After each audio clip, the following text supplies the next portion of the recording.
قومی S T commission کے رکن حسین نائک نے کہا ہے کہ ایس ٹی کمیشن ملک کے قبائلیوں کے لیے قومی سطح پر کام کرتا ہے۔ ہفتے کے روز D M H O doctor Samba Siva Rao, Warangal کی ایم جی ایم اسپتال کے سپرنٹینڈنٹ ڈاکٹر چندرشیکھر، دیگر طبی افسران اور مختلف محکموں کے عہدیداروں نے ضلع ایڈیشنل کلکٹرز رادھیکا گپتا اور وینکٹ ریڈی کے ساتھ ہنمکنڈا ڈسٹرکٹ کلکٹریٹ میں جائزہ میٹنگ کی۔ اس موقع پر نیشنل ایس ٹی کمیشن کے رکن جیوتت حسین نائک نے کہا ہے کہ مرکزی حکومت کینسر کے مریضوں کے لیے ایک اسکیم لائی ہے اور اس اسکیم کے ذریعے کینسر کے علاج کے لیے 15 لاکھ روپے فراہم کیے جائیں گے۔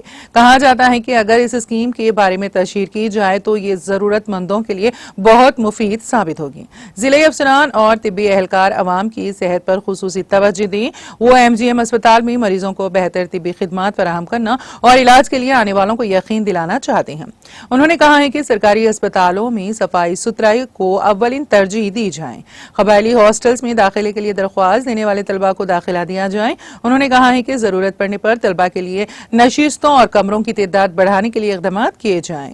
اسی طرح وہ قبائلی بنجارہ بھون میں سہولیات کو بہتر بنانے کا منصوبہ تیار کرنا چاہتے ہیں اور کام کو تیزی سے مکمل کر کے دستیاب کرانا چاہتے ہیں۔ اس میٹنگ میں نیشنل ایس ٹی کمیشن کے ارکان جیوتت حسین نائک نے افسران سے تعلیم، طبی، قبائلی ہاسٹل، اسپتال اور دیگر مسائل سے متعلق دریافت کیا۔